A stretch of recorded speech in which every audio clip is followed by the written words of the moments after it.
반지하 산다고 우리 아이 벌레 취급하던 사람들. 새벽 5시에 아들이 몰래 집을 나가는 걸 보고 제 가슴은 무너져 내렸습니다. 그런데 그 아이가 향한 곳은 제가 생각지도 못한 곳이었습니다. 어른들의 삐뚤어진 잣대가 아이들의 순수한 마음에 얼마나 깊은 칼날을 휘두르는지 오늘의 이야기 바로 시작합니다. 저는 경기도의 한 오래된 아파트 단지 상가, 그 뒷길에 붙어 있는 작은 반지하 방에 살고 있는 40 중반의 평범한 엄마입니다. 남편을 일찍 여의고 홀로 아들 민수를 키우며 참 치열하게도 살았네요. 식당 일에, 건물 청소에, 손마디가 굵어지도록 일을 해도 형편은 쉽게 나아지지 않더라고요. 그래도 우리 민수 하나만 보고 버텼습니다. 학원 한번 제대로 못 보내줘도 전교권에서 노는 기특한 아들. 엄마 힘들까봐 투정 한번 안 부리는 속 깊은 아이였으니까요. 그런데 언제인가부터 우리 민수의 표정이 어두워지기 시작했습니다. 멀쩡하던 가방끈은 끊어져 오고 새 신발에는 발로 밟힌 듯한 흙먼지가 잔뜩 묻어 있었죠. 물어봐도 그저 넘어졌다, 장난치다 그랬다며 웃어 넘기는데 엄마 가슴은 이미 갈기갈기 찢어지는 겁니다. 그러던 어느 날이었어요. 우연히 아파트 놀이터 근처를 지나다가 들은 소리는 제 귀를 의심케 했습니다. 야, 반지하 거지? 너희 집 냄새 여기까지 나는 것 같아. 야, 저리 안 가? 우리 엄마가 너랑 놀지 말래. 너네 집은 가난해서 나쁜 병도 많을 거라고. 또래 아이들이 우리 민수를 둘러싸고 던지는 말들은 차마 입에 담지 못할 독설이었습니다. 더 기가 막힌 건 그 옆 벤치에 앉아 있던 부모들의 태도였죠. 말리기는커녕 자기 아이들을 불러세우며 노골적으로 인상을 찌푸리더라고요. 저런 애랑 섞이지 마. 수준 맞는 데 가서 놀아야지. 그 말을 듣는 순간 제 심장이 바닥으로 뚝 떨어지는 기분이었습니다. 내가 능력이 없어서, 내가 이 지독한 지하방에서 애를 키워서 그 죄책감이 파도처럼 밀려와 한동안 숨도 못 쉬고 그 자리에 서 있었습니다. 그날 이후 민수의 행동이 더 이상해졌습니다. 매일 새벽 5시만 되면 알람도 없이 일어나 살금살금 집을 나가는 게 아니겠어요. 처음엔 혹시 이 억울함을 못 이겨서 나쁜 친구들이랑 어울리나, 어디서 맞고 다니나, 별별 무서운 생각이 다 들었습니다. 참다 못한 저는 사흘째 되는 날, 아침 일찍 몸을 일으켜 아들의 뒤를 밟았습니다. 어스름한 새벽 공기가 차가운데 민수는 얇은 외투 하나 걸치고 단지 안으로 들어가더라고요. 제 가슴은 이미 쿵쾅거리고 손은 부들부들 떨렸습니다. 그런데 민수가 멈춰선 곳은 으슥한 골목이 아니었습니다. 아이는 단지 내 분리수거장과 산책로를 놀며 누군가 밤새 버리고 간 담배꽁초, 깨진 병 조각, 그리고 어지럽게 흩어진 쓰레기들을 묵묵히 줍기 시작했습니다. 고사리 같은 손에 커다란 집게를 들고 재활용품을 차곡차곡 정리하는 그 뒷모습. 저는 나무 뒤에 숨어 입을 틀어막고 오열하고 말았습니다. 민수야, 너 여기서 뭐하니?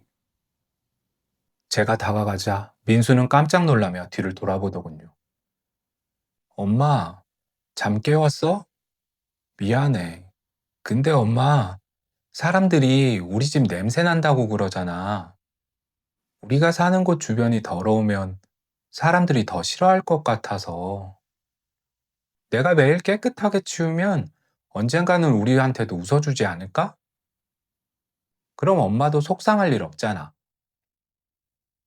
그 어린 것이 자기를 벌레 취급하던 사람들의 마음을 돌려보겠다고 그 추운 새벽마다 쓰레기를 줍고 있었던 겁니다.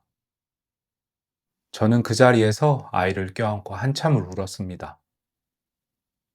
세상이 이토록 차가운데 내 아들은 어쩌자고 이렇게 따뜻하게 태어났는지 원망스럽기까지 했습니다. 사건은 그로부터 일주일 뒤에 터졌습니다.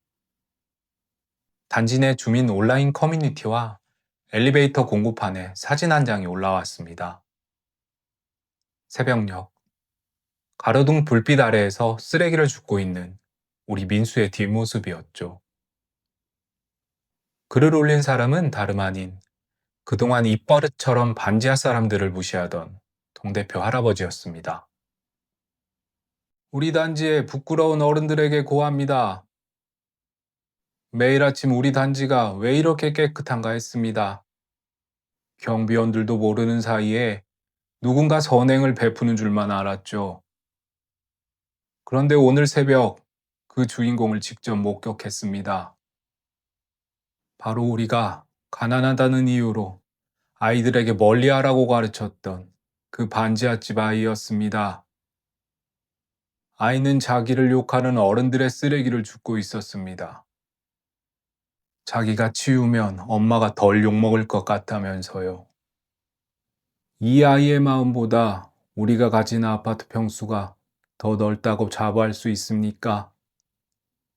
저는 오늘부로 이 아이에게 고개 숙여 사과하려고 합니다. 그 글이 올라오자마자 단지는 발칵 뒤집혔습니다. 그날 오후부터 저희 집 대문 앞에는 믿기지 않은 광경이 펼쳐졌습니다. 반찬통을 들고 온 이후부터 아이 손을 잡고 와서 진심으로 사과하는 부모들까지. 반지하 냄새 난다고 코를 막던 사람들이 이제는 제 손을 잡으며 눈시울을 붉혔습니다. 무엇보다 기쁜 건 이제 놀이터에서 우리 민수를 향해 반지하 거지라고 부르는 아이가 없다는 겁니다.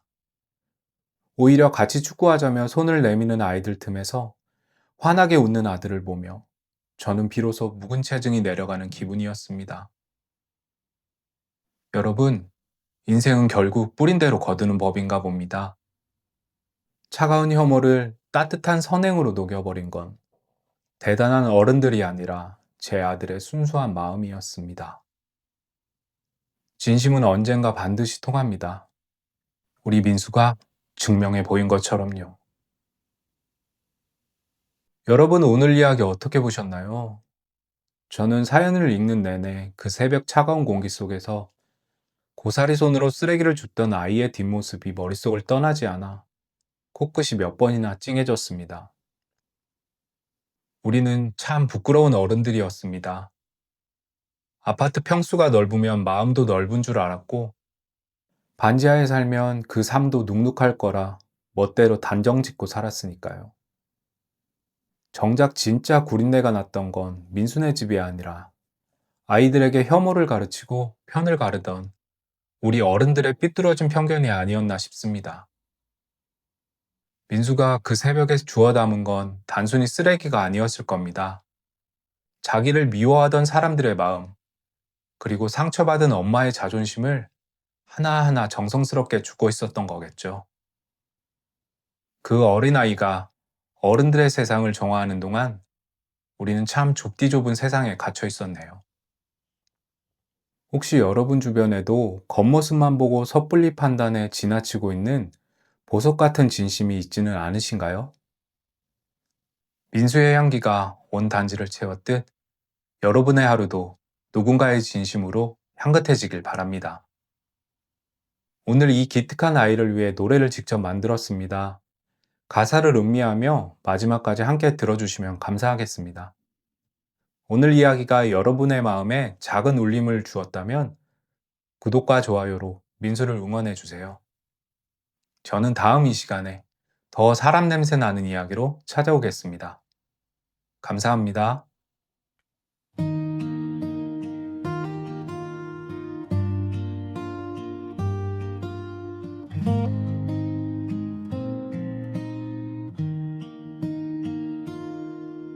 눅눅한 벽지 너머 찬바람 불던 밤 작은 어깨 위로 쏟아진 세상의 가시들 아이의 가방에 상처만 가득 채워졌는데 아무 말 없이 웃던 그 눈망울이 아파옵니다. 반지 하방에 피어난 세상에서 가장 귀한 꽃, 미움의 쓰레기를 줍고 사랑의 씨앗을 심었네. 어른들의 시든 마음을 적신 너의 순수한 눈물, 이제는 당당히 걸으렴. 네가 바로 우리의 빛이란다. 새벽 공기 가르며 나선 그 길가에 작은 손에 쥐어진 집게와 파란 봉투, 엄마의 눈물을 닦아주고 싶었다는 그 말에 차갑던 세상의 벽이 소리 없이 무너져 내립니다. 반지 하방에 피어난 세상에서 가장 귀한 꽃, 미움의 쓰레기를 줍고 사랑의 씨앗을 심었네. 어른들의 시든 마음을 적신 너의 순수한 눈물, 이제는 당당히 걸으렴. 네가 바로 우리의 빛이란다. 평수는 좁아도 네 마음은 우주보다 넓단다. 냄새난다는 비아냥도 너의 향기에 길을 잃었지. 고맙다 아들아, 못난 엄마를 가르쳐준 천사여.